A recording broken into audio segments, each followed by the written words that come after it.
ഏറ്റവും പ്രധാനമായിട്ടുള്ളത് 2 സഹസ്രനാമങ്ങളാണ്, വിഷ്ണു സഹസ്രനാമവും ലളിതാ സഹസ്രനാമവും.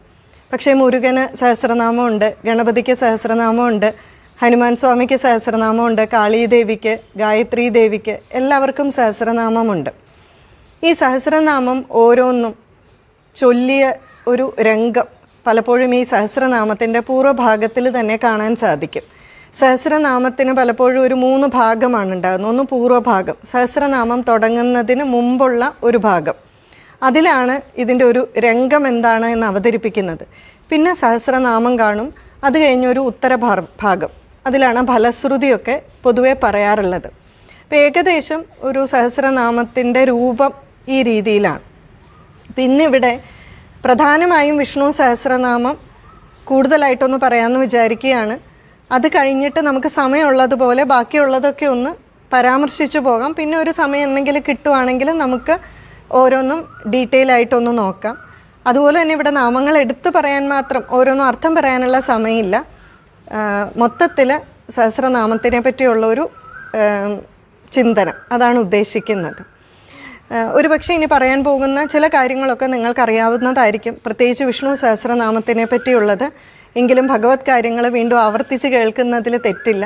അതുകൊണ്ട് കേട്ടവർ ക്ഷമിക്കുക, ഒന്നും കൂടി ശാന്തമായിരുന്ന് കേൾക്കുക.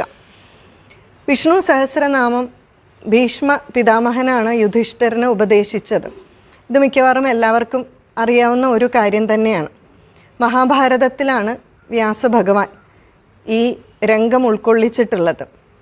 മഹാഭാരതത്തിൽ യുദ്ധത്തിൽ 18 ദിവസത്തെ യുദ്ധത്തിൽ 10ാമത്തെ ദിവസം ആണ് ഭീഷ്മ പിതാമഹൻ വീഴുന്നത്. ഭീഷ്മ പിതാമഹൻ വീഴുന്നത് ശരശയ്യയിലാണ്. അതായത് ശരീരത്തിൽ എല്ലാ ഭാഗത്തും ശരങ്ങളാണ്. ഒരു ഭാഗം പോലും അനക്കാൻ സാധിക്കില്ല, ഒരു വിരൽ പോലും അദ്ദേഹത്തിന് അനക്കാൻ സാധിക്കില്ല. പുരികത്തിൽ ഉൾപ്പെടെ ശരമാണ്. അങ്ങനെ ശരശയിൽ കിടക്കുന്ന ഭീഷ്മ പിതാമഹനാണ് ഈ ഉപദേശം കൊടുക്കുന്നത്. മഹാഭാരതത്തിൽ 18 പർവ്വങ്ങളാണ് ഉള്ളത്. രാമായണത്തിൽ നമ്മൾ കാണ്ഡങ്ങൾ എന്ന് പറയുന്നത് പോലെ ഈ 18 പർവ്വങ്ങളിൽ 12ാമത്തെ പർവ്വമാണ് ശാന്തി പർവ്വം. വളരെ ബൃഹത്തായിട്ടുള്ള ഒരു പർവ്വമാണ്.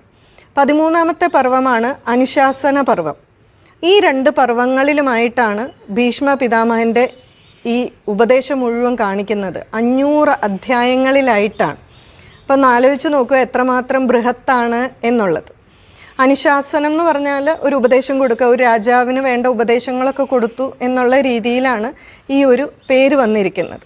ഇപ്പോൾ ഈ അനുശാസന പർവ്വത്തിൽ ദാനധർമ്മ പർവ്വത്തിനിടയിൽ 149ാം അധ്യായത്തിൽ 142 ശ്ലോകങ്ങളിലാണ് ഈ വിഷ്ണു സഹസ്രനാമം വരുന്നത്. പക്ഷേ ഇതൊക്കെ കേൾക്കുമ്പോൾ ഇപ്പം നമ്മളൊരു കുട്ടിയോടാണ് ഇതൊക്കെ പറയുകയെന്ന് വെക്കുക. അപ്പോൾ കുട്ടി സ്വാഭാവികമായിട്ട് കുട്ടിയുടെ, നമ്മളൊക്കെ ആണെങ്കിൽ ചോദിച്ചാൽ നാണക്കേടാവുമോ ചമ്മലാവുമോ എന്നൊക്കെ വിചാരിച്ച് ചോദിക്കില്ല.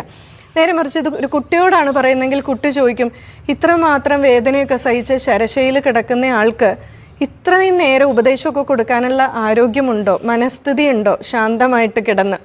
500 അധ്യായങ്ങളിലായിട്ട് വിഷ്ണു സഹസ്രനാമം മാത്രമല്ല, ധാരാളം ധർമ്മങ്ങൾ, ധർമ്മത്തിൻ്റെ വിവിധ തലങ്ങൾ, അതായത് രാജധർമ്മം എന്താണ്, മോക്ഷധർമ്മം എന്താണ്, ആപദ്ധർമ്മം, അതുപോലെ ദാനധർമ്മം എന്താണ്, ഇങ്ങനെയുള്ള ധാരാളം ധർമ്മങ്ങളെക്കുറിച്ച് ഇതിനകത്ത് പറയുന്നുണ്ട്. ഭഗവത് ധർമ്മം എന്താണ്, വർണ്ണാശ്രമധർമ്മങ്ങളെക്കുറിച്ച് പറയുന്നുണ്ട്, നിശ്രേയസധർമ്മം എന്താണെന്ന് പറയുന്നുണ്ട്. ഇങ്ങനെ ധാരാളം ധർമ്മങ്ങളെപ്പറ്റി പറയുന്നുണ്ട്, യോഗത്തിനെ പറ്റി പറയുന്നുണ്ട്. അപ്പം ഇതൊക്കെ പറയാൻ മാത്രമുള്ള ഒരു ആരോഗ്യവും മനസ്ഥിതിയും ഭീഷ്മ പിതാമഹനുണ്ടോ എന്ന് നമുക്കൊരു സംശയം തോന്നാം.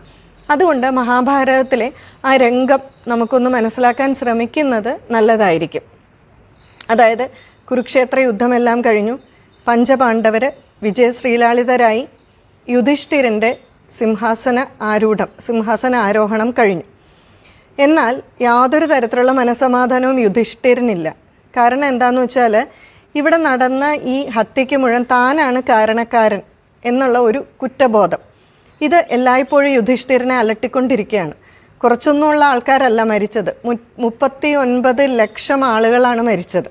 39 ലക്ഷം ആളുകൾ പുരുഷന്മാർ മരിച്ചു എന്ന് പറഞ്ഞാൽ നമുക്കൊന്ന് ഊഹിക്കാം എത്ര സ്ത്രീകൾ വിധവകളായി. ഇനി ഒരുപക്ഷെ അതിലെല്ലാവരും വിവാഹം ചെയ്തിട്ടില്ല എങ്കിൽ പോലും വിവാഹം ചെയ്ത അത്രയും പേരുടെ വിധവകളുണ്ട്.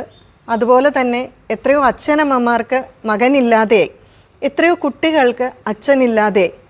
മാത്രമല്ല അപ്പുറത്ത് 100 വിധവകൾ നിൽക്കുകയാണ്, ദുര്യോധനാദികളുടെ 100 വിധവകൾ, അന്ധരായിട്ടുള്ള ധൃതരാഷ്ട്രം, ഗാന്ധാരിയും.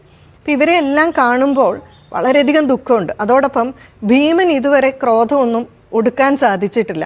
അതുകൊണ്ട് ധൃതരാഷ്ട്രയും ഗാന്ധാരിയും ഒക്കെ കാണുമ്പോൾ ഇടയ്ക്കിടയ്ക്ക് ചില കുത്തവാക്കുകളൊക്കെ പറയും. അപ്പം എല്ലാം കൂടി ആകെ മനസ്സംഘർഷമാണ്. ശ്രീകൃഷ്ണൻ പല പ്രാവശ്യം സാന്ത്വന വാക്കുകളൊക്കെ പറയാൻ ശ്രമിച്ചു. പക്ഷെ അതുകൊണ്ടൊന്നും യുധിഷ്ഠിരന് മനസമാധാനം കിട്ടുന്നില്ല.